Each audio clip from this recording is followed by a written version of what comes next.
क्या तुम भी अपनी मॉनसून ट्रिप ऐसे बर्बाद करना चाहते हो? नहीं तो मेरे साथ चलो, जहाँ पर तुम्हें वाटरफॉल तो मिलेगा ही, साथ में एंड तक बहती हुई रिवर और बहुत सारी वाटर क्रॉसिंग।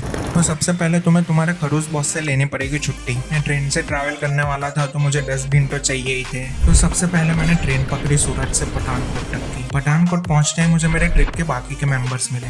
पठानकोट थोड़ा एक्सप्लोर किया, फिर जिस कंपनी से मैंने पैकेज लिया था उसी कंपनी की तरफ से टेम्पो ट्रैवलर आया हमें पिक करने, जो कि हमें नेक्स्ट मॉर्निंग पहुंचाने वाला है मनाली। मनाली में पहुंचते ही हमारा वेलकम किया इन क्यूट पपीज ने। बेस कैंप पर पहुंचे, थोड़ा सा फ्रेश अप हुए और हम निकल पड़े नेचर को एक्सप्लोर करने, जहाँ पर हमने बहुत सारी गेम्स खेली। गेम्स खेल के थक गए थे, इसलिए हम वापस आए कैंप साइट पर लंच करने। लंच करने के बाद हमारे पास काफी टाइम था तो हमने सोचा कि कुछ और एक्सप्लोर किया जाए। फिर हमें पता चला यहाँ के लोकल से कि यहाँ पर नजदीक में एक वाटरफॉल है। इस ट्रैक पर ये छोटू गाइड हमारी बहुत ज्यादा हेल्प कर रहे थे। इस वाटरफॉल का नाम तो मुझे नहीं पता, पर यहाँ पर हमने खूब इंजॉय किया।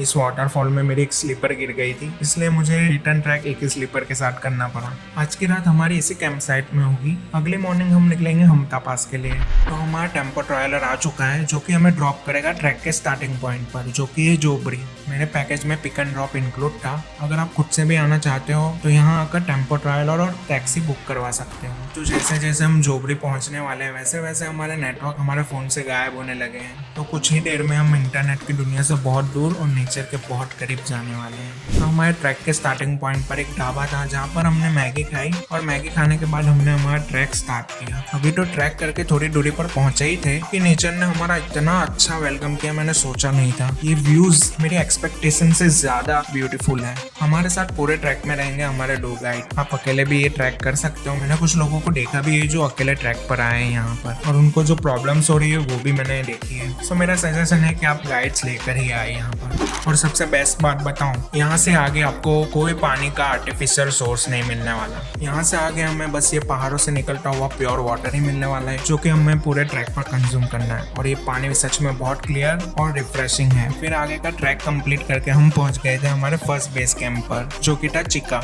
यहाँ पे हमने लंच किया अपना और टेंट में हम आराम कर ही रहे थे कि तभी एक आवाज हमने नोटिस की, जो कि थी वाटरफॉल की। हमारे कैंप साइट के थोड़ी दूर एक वाटरफॉल छुपा हुआ था, जिसे मैं एक्सप्लोर करने निकल गया। भाई, ये पहाड़ों के बीच बसा हुआ ये वाटरफॉल लोगों की भीड़ से बहुत दूर है, जहाँ पर आपको कोई पब्लिक रश नहीं मिलने वाला। भाई, ये व्यू लिटरली मुझे हिप्नोटाइज कर रहा है। यहाँ मुझे 1 घंटे से भी ज्यादा का समय हो गया, पर मुझे रिटर्न जाने का मन ही नहीं कर रहा, क्योंकि इतना पीस मैंने कभी फील नहीं किया। यहाँ 1 घंटा बैठने के बाद मुझे फील हो रहा है कि मेरी ये ट्रिप वर्थ इट गई। मगर ये तो सिर्फ शुरुआत थी, आगे तो बहुत कुछ आना बाकी है।